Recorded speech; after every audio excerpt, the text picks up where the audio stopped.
let's go over a few things. So Okay. the first complaint of the Uber client you're stating is, what was it? Reporting a client that made a mess of my vehicle as an accident versus a actual mess. So that was you that filed that incorrectly, but yes. Okay, that's something minor, but it's not really breaking any violation. What other complaints were the clients reporting? And can you give me the time and date? I cannot, because if you have a record of these somewhere, you could go back and physically Well, cause damage to these people. they I'm gave not me- saying you would, but the potential for that is there.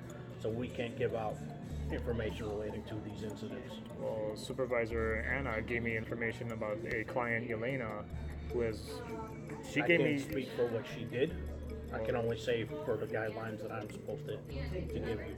Well, she gave me professional answers. She didn't give me her first and last name because of Uber compliance privacy issue. She should And not I have also understand been giving you trip pickup, drop off points, dates, things like that as They well. should if I'm trying to dispute it. That's in the policy of your Uber guidelines.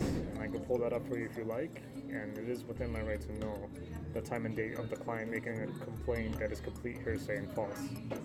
Because I did not fall asleep on the wheel, and I have a copy of the video of that day. So Okay. whether you shake your head or not, I argue with physical evidence, not emotion. Sure. I'm just going off the number of safety reports that we have. Sure. At this point, a decision has been made, and at this point, they decided to end the partnership with you. Okay. Whether you, that was you for a already right told or me a that. wrong Can reason. you proceed to tell me the other complaints, please? Because you're just rephrasing and going back and So, forth with me. sure, and that's probably what I'll do for the rest of this interaction. Sure. However, one of the very first complaints was that you were driving way over the speed limit and that you drove dangerously, and that the occupants of the vehicle were extremely scared for themselves. Okay. Do you have physical proof of that? No, I do not. Again, we're going off I have complaints. physical proof of At that. this as well. point, no, we've had more complaints than enough to be able to end the partnership. And at this point, Yeah, it's we hearsay. okay. So at this point, we ended the partnership. Hearsay or not, we ended the partnership, and that's just it. Okay, that's fine. But Okay, unfortunately, so- that's unacceptable to me because I don't accept hearsay. Okay, so you don't have to accept it, but it is what it is, and the partnership has ended. I heard you the first time. Okay, multiple times. so at this point, we're ended the partnership, and that's not up for discussion. Okay, could you go ahead and proceed with the other complaints besides the speeding? No, I won't at this point. Why not? Like I said, we've ended that. We've ended the partnership, and at this point, I don't need to provide you these answers. We've ended the partnership, and that's the end of it. You Right. won't be driving for Uber again. Uber policy, you are supposed to tell me what are the reasons why I'm being. No, we don't have to. We can end the partnership at any point for Okay, any could you reason show me we the exact? determine. Could you show me the exact quote of the Uber No, I policy? won't. Actually, no. So you. At this point, excuse me? the partnership is over, and I'm asking you to leave. You are supposed to show me the policy. No, I don't have to do that at all. They show me in the email policy of what it is. So they can do whatever they want. That's whatever their protocol is. All I'm saying is, at this point, they've decided to end the partnership, and we will no longer partner with you, regardless of what excuses or what video evidence you have. We've ended the partnership. We decided to do that, and that's it. I see. Can I have your employee name, please? My name is Gordon. Gordon. Okay, Gordon. So what is today's date again? Good night. The 9th of March, 2018. Don't worry about it, Well, because you're not being in compliance with your Uber policy and your procedures or the protocol, I'm going to go ahead and contact the Better Business Bureau, Okay. the Fair Trade Commission, Okay. and whatever other necessary credentials of the Better Business Bureau in regards to Wasn't this me that made the conversation. decision, so that's all Well, up you're to you. you're not providing me information of the other complaints. I'm only providing the information that I have in front of me. You're supposed to, and you're not. So,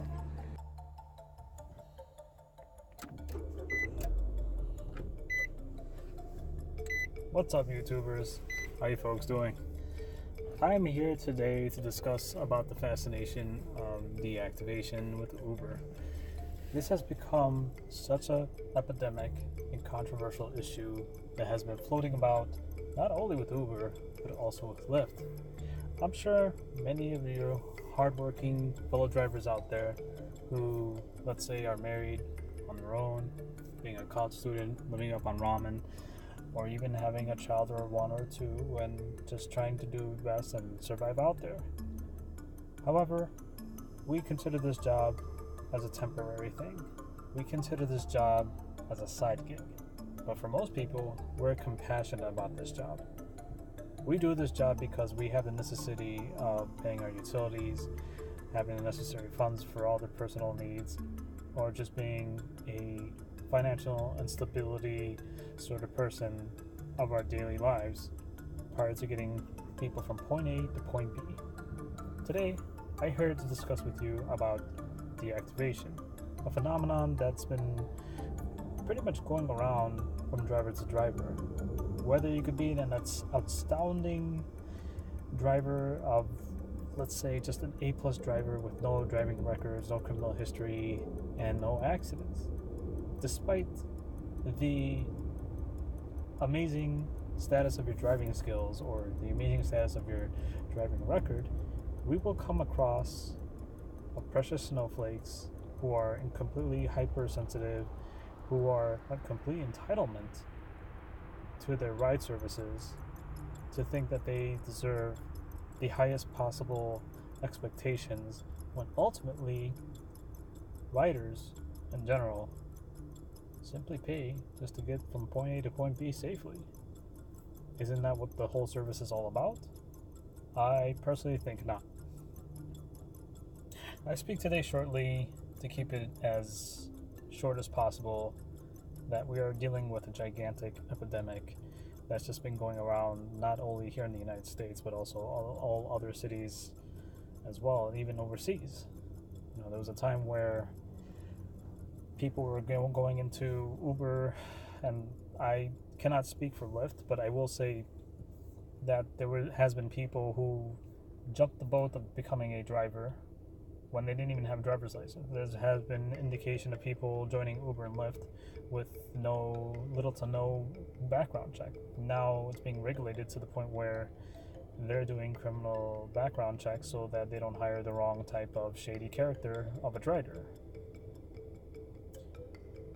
I would have to say, I speak for every hardworking driver out there to speak your mind and stand up for yourselves and fight the principle of frivolous accusations of reports that are made as us hardworking drivers, and just spread the word.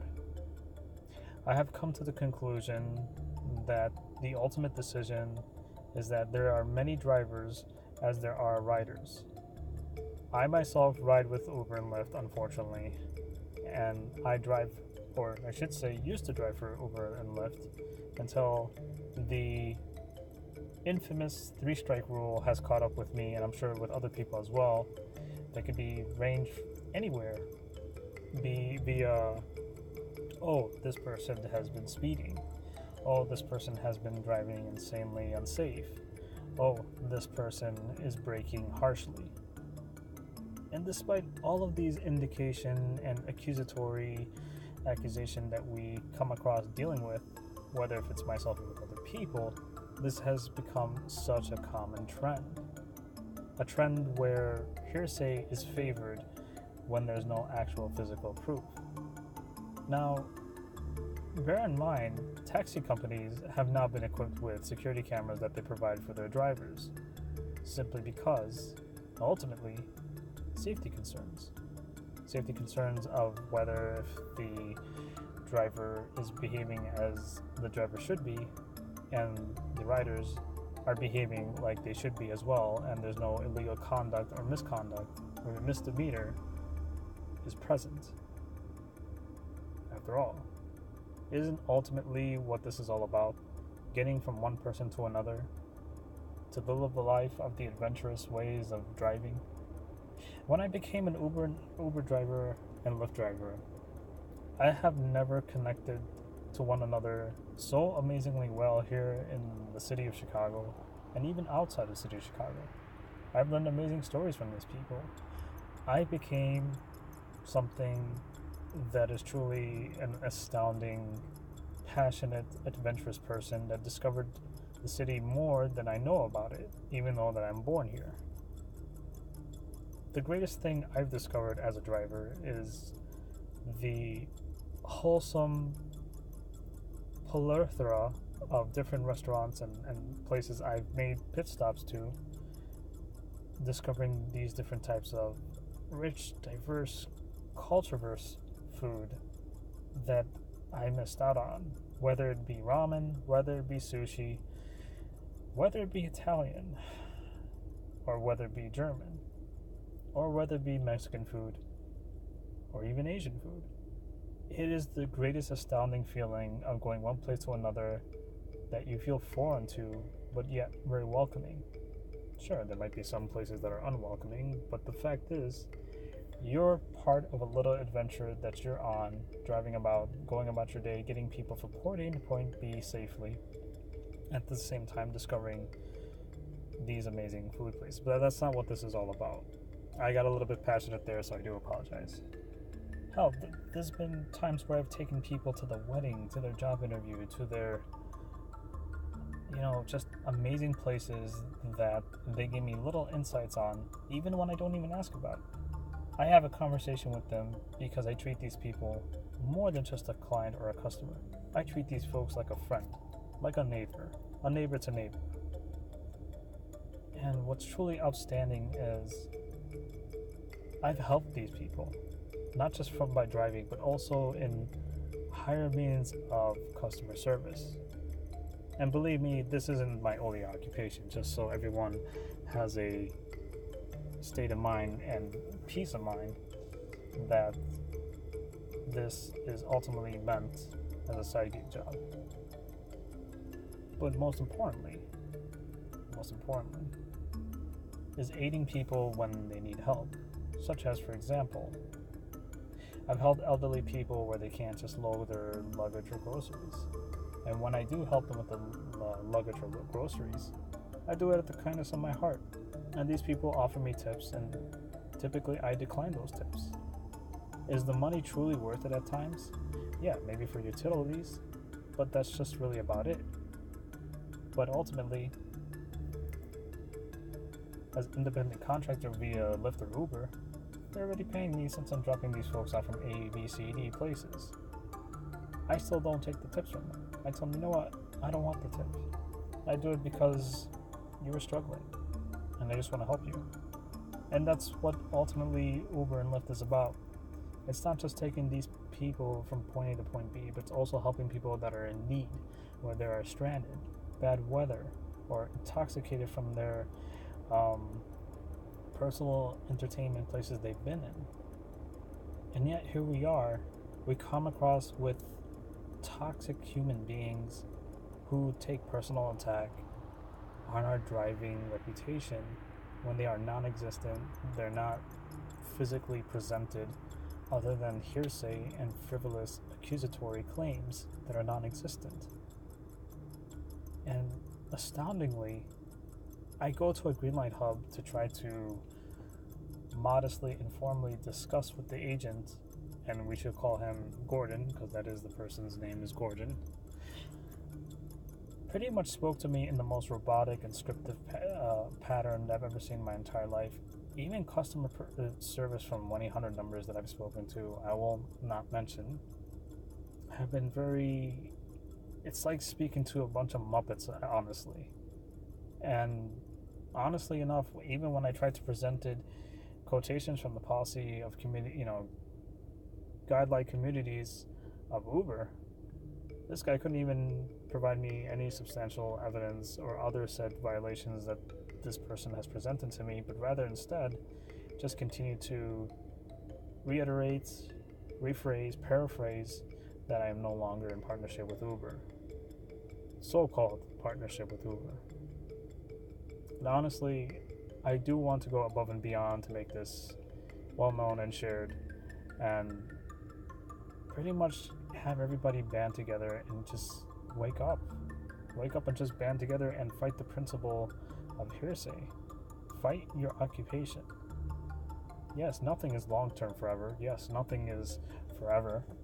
But the fact that we have the power of owning a vehicle, having a clean record on our driving skills, having a clean criminal background, we should have the standing ovation of just going out there and serving the community, of getting people from point A to point B safely.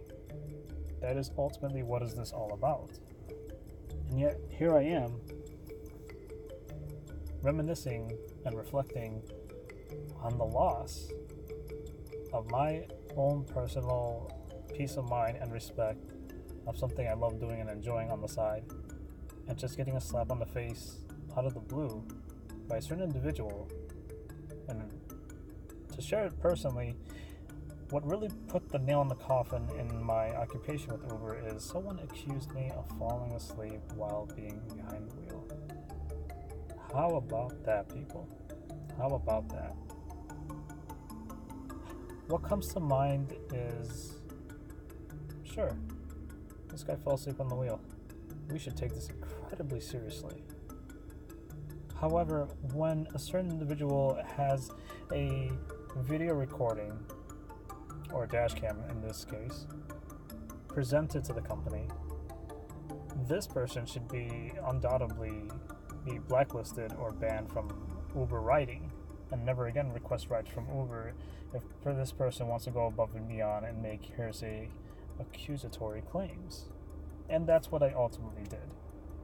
I provided the recording of that date and time of when this individual had accused me of basically, quote unquote, appeared to have fallen asleep while driving, end quote. And reluctantly enough, they did reactivate my account, but sadly closed my account again after, according to them, said that they had to put it under review because of reported safety offenses.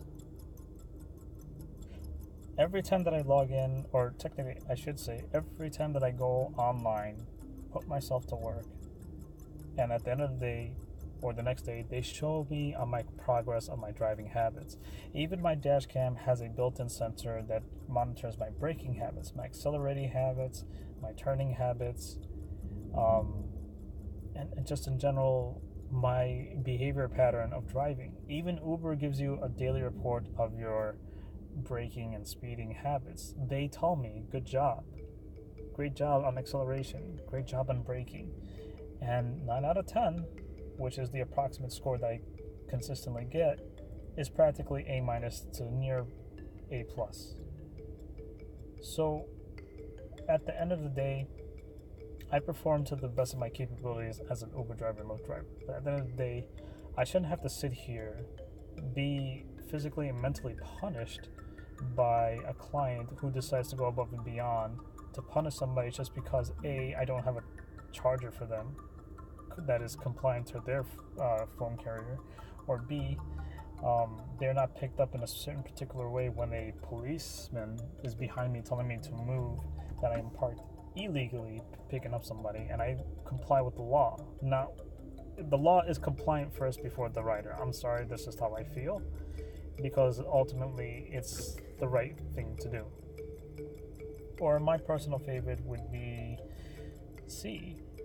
They want to bring alcohol beverages in my car, which is completely prohibited, and I'm pretty damn sure on both ends of Uber and Lyft.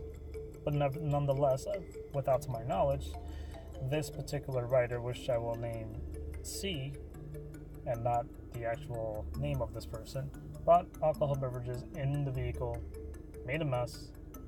I made a report, and then thereafter, I was reimbursed for the cleaning fee. And then within 2 days later, after March 5th of 2018, all the way down to March 7th, this person made a report saying I appeared falling asleep behind the wheel, and I was deactivated. And then after submitting the video of the said accusatory claim, they reactivated my account.